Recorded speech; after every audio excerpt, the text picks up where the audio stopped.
Sa tingin mo ba, effective ba ang paninigaw sa isang teenager? Maraming mga magulang ang nagsasabi, noong bata pa ako, sapat na ang sigaw para sumunod. Pero habang lumalaki ang anak, parang kabaliktaran ang nangyayari. Mas sumasagot, mas nagsasara ng pinto, o kaya ayaw makipag-usap. Bago tayo magsimula, kung bago ka pa lang sa ating YouTube channel, huwag kalimutang i-click ang subscribe button at ang notification bell para hindi mo ma-miss ang mga bagong videos natin tungkol sa positive parenting. Kung naniniwala ka na mas maraming mga magulang ang nangangailangan ng ganitong kaalaman, maaari mo ring i-share ang ating mga videos sa iyong mga kapamilya at mga kaibigan. So, balik tayo sa ating topic for today. Ang teenage years ang isa sa pinakamahalagang yugto sa emotional development. Hindi na sila bata pero hindi rin sila ganap na adult. Sa panahong ito, unti-unting binubuo ang kanilang pagkatao, ang kanilang values, ang kanilang emotional intelligence, at ang kanilang kakayahang humawak ng emosyon. 5 epekto sa emotional intelligence kung ang disiplina mo ay sa pamamaraan ng paninigaw. At mamaya, pag-uusapan din natin ang 4 na tips o paraan paano naman makakatulong ang isang magulang para palakasin ang emotional intelligence ng anak. Unang epekto, nagiging defensive imbes na maging reflective kapag ang teenager ay nagkamali. Ano ba ang gusto nating mangyari? Gusto nating pag-isipan niya ang kanyang nagawa. Matuto siya at pagbago. Pero kapag sigaw ang unang reaksyon natin, may ibang nangyayari sa kanyang utak. Hindi na siya nakatuon dun sa kanyang pagkakamali. Nakatuon na siya kung paano umiwas sa galit mo. Kapag sumisigaw tayo, automatic na nag-a-activate ang survival mode ng utak. Fight,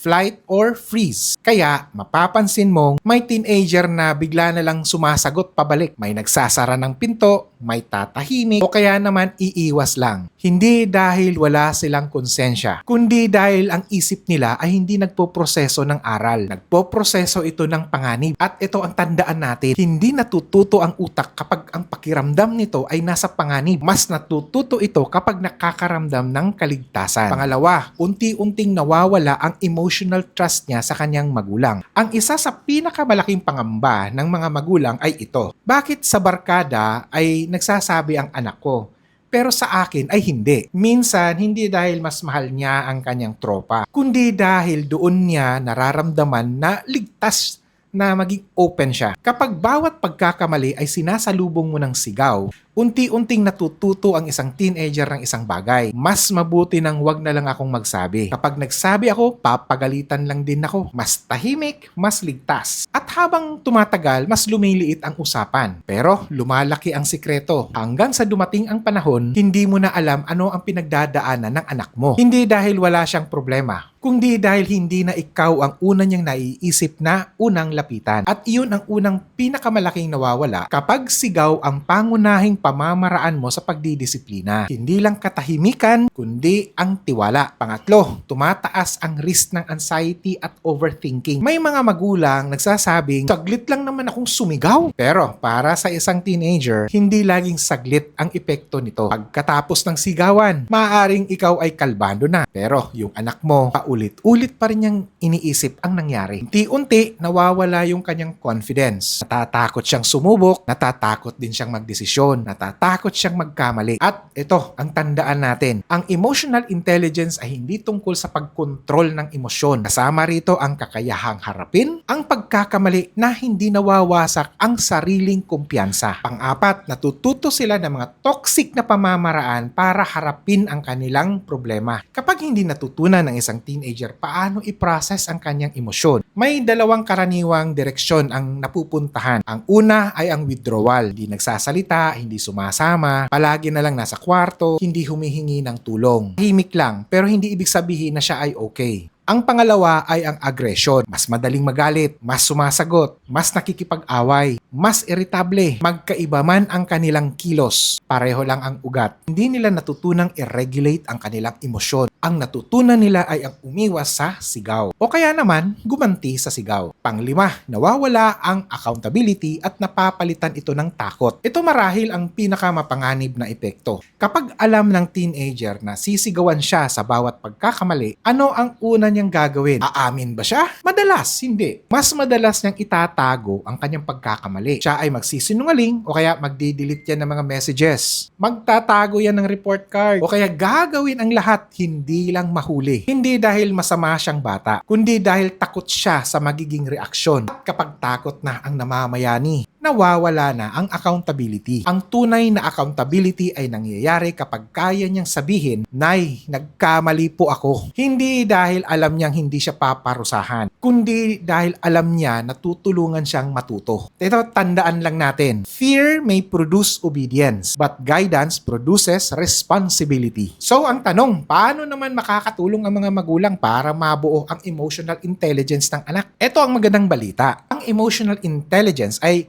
natututuhan at napakamalaki ang papel ng magulang. At narito ang 4 na simple tips. Una, turuan siyang pangalanan kung ano ang kanyang nararamdaman. Maraming mga teenager magaling magsabi na okay lang po ako. Pero sa totoo, hindi nila talaga alam kung ano ang kanilang nararamdaman. Kapag galit siya, tulungan siyang tukuyin ito. Kapag nalulungkot, bigyan mo ng pagkakataon na sabihin ito. Kapag frustrated, tulungan siyang maintindihan kung bakit. Kapag marunong pangalanan ng bata ang kanyang emosyon, mas madali niya itong makontrol. Pangalawa, makinig muna bago magbigay ng sermon. Kapag nagkamali ang teenager, subukan mo munang magtanong. Halimbawa, ano ang nangyari? Ano ang nararamdaman mo? Ano kaya ang pwede mong gawin sa susunod? Kapag naramdaman niyang pinapakinggan siya, mas nagiging bukas din siya sa pagtanggap ng gabay. Pero hindi ibig sabihin na wala na itong consequences. Ang ibig sabihin lang, mas inuuna natin ang pag-intindi kaysa sa paghatol. Pangatlo, ipakita kung papaano humawak ng emosyon. Mas natututo ang teenager sa nakikita kaysa sa naririnig. Kapag nagalit ka, ipakita kung papaano huminga ng malalim. Kung nagkamali ka, ipakita paano humingi ng tawad. At kung na-frustrate ka naman, ipakita mo kung papaano ito hinaharap